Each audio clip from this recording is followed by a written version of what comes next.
Chapter 1. What is Paul doing in chapters 1, 2, and the first part of 3? Paul's main plan is to bring the whole world under condemnation. Under hopeless condemnation with no way out. So in verses 18 through the end of chapter 1, verse 32, Paul is addressing the pure pagan. The barbarian who has actually left off even natural law and will no longer even submit himself to the course of nature. Someone who has become worse than the beasts. And when Paul does that, you know what happens? The pagan philosopher and moralist stand up and applaud. Yes, Paul, you're right in condemning that group. And then Paul turns around and said, and woe to you, ethicist, moralist, philosopher, because you say one thing and you do another, and you too are under condemnation. And when the Jew hears that, the religious Jew hears that, he jumps to his feet and says, that a boy, Paul, you're a true Pharisee. You've condemned them as they should be condemned. And Paul turns around and says, and woe is you, because the very law you boast about you do not keep. Do you realize I could say the same thing today? There are people marching in the streets demanding justice who have no justice or righteousness of their own. There are people gathered in politically conservative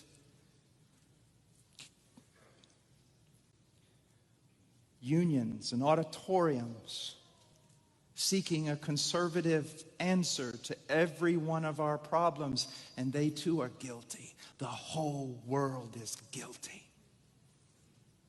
So I make no friends here this evening. Everyone is condemned. Paul will go on in Romans chapter 3, and look what he says. In verse 10, as it is written, there's none righteous. And Paul, knowing human nature, what does he say? There's none righteous, no, not one. Because soon as someone hears there's none righteous, someone stands up to applaud, thinking they themselves are the exception. And Paul says there is no exception. There is none who understands. There is none who seeks for God. They have all turned aside. Together they have become useless. There is none who does good. There is not even one. Whenever I'm preaching on the streets or witnessing on the streets, one of the most frequent answers I hear is that I'm good. I'm going to heaven because I'm good. Compared to Hitler, if Hitler's your standard, you may have a boast there. But if the thrice holy God is the standard, and he is, your boast has been removed. Look what Paul says in verse 19. Now we know that whatever the law says, it speaks to those who are under the law. What's Paul's purpose? What's the law's purpose? So that every mouth may be closed and all the world may become accountable to God. It is Paul laboring with all his might as the great preacher, the great apostle that he is. He builds a wall in front of the sinner here and stops him in his righteousness, his self-righteousness. And then the sinner turns and Paul builds another wall. And then the sinner turns and Paul builds another wall. And then the sinner turns and Paul builds another wall. And then the sinner tries to dig under it and Paul pours concrete.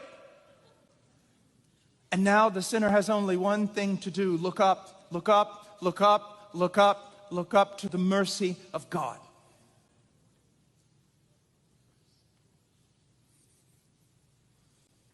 But herein lies the great problem. Man's self-righteousness.